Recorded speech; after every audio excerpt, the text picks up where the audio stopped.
Por último, tenemos un tercer, cuarto, quinto tipo de equilibrio, que él se refiere a los equilibrios de los complejos. Veamos en qué consiste. Primero, definimos lo que es un ion complejo. Dice que un ion complejo se forma a partir de un ion metálico y un ligando debido a una interacción ácido-base de Lewis. En este caso, el ion metálico con carga positiva actúa con un ácido de Lewis y el ligando con uno o más pares de electrones solitarios actúa como una base de Lewis. Los iones metálicos pequeños y altamente cargados como el cobre más 2 o el rutenio más 3 tienen la mayor tendencia a actuar como ácidos de Lewis y en consecuencia tienen la mayor tendencia a formar iones complejos. ¿Qué es un complejo? ¿O cómo se forma un complejo? Dice que la formación de un complejo entre un ion metálico y un grupo de ligandos suele ser de hecho una reacción de sustitución. Sin embargo, si se ignoran los iones acuosos, la formación del complejo se puede escribir de manera resumida como metal más N ligandos para formar el complejo MLN, donde beta viene a ser la constante de formación. Dice, donde M representa el centro metálico, L es el tipo de ligando involucrado, N representa el número de ligando y beta es la constante de equilibrio para todo el proceso. La expresión de beta o beta sub N, donde N viene a ser el número de ligandos que se han unido, para el equilibrio entero se puede escribir simplemente como beta sub N va a ser igual a M, la concentración del complejo, dividido por la concentración del metal por la concentración del ligando elevado a N, a la cantidad de ligandos que se han unido. Ahora dice, dado que la magnitud de beta n es proporcional a la concentración molar del complejo formado, la constante de equilibrio beta n también se denomina constante de formación del complejo metálico. Constante de formación o constante de estabilidad se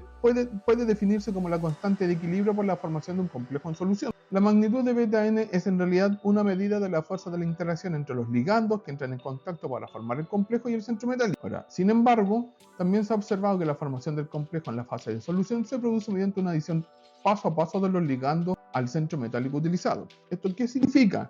Veamos un ejemplo. Imagínense que queremos sustituir las moléculas de agua, complejo ex-agua cobre más 2, por moléculas de amoníaco. ¿Y esto cómo ocurre? Por pasos secuenciales. Dice, omitiendo las moléculas de agua unidas al cobre más 2 por simplicidad, podemos escribir las reacciones de equilibrio de la siguiente manera. Cobre más 2 más amoníaco va a generar el complejo de cobre amoniacal, ¿ya? Ahora, fíjense bien que para esta primera unión de amoníaco podemos escribir una constante 1 para el equilibrio formado. Como es un proceso por etapas, existe una segunda unión de una segunda molécula de amoníaco, donde se puede volver a escribir una constante de equilibrio. Después existe una tercera unión de una molécula de amoníaco, donde hay una tercera constante de equilibrio. Y finalmente tenemos que se han unido 4 moléculas de amoníaco al cobre con una cuarta constante de equilibrio. Ahora dice que la suma de las reacciones por etapa es la ecuación global para la formación del ion complejo. Es decir, que el ion cobre más 2 hidratado contiene 6 ligandos a agua, pero el ion complejo que se produce contiene solo 4 ligandos, no 6. Esto significa lo siguiente, que la reacción global va a ser que cobre más 2 más 4 ligandos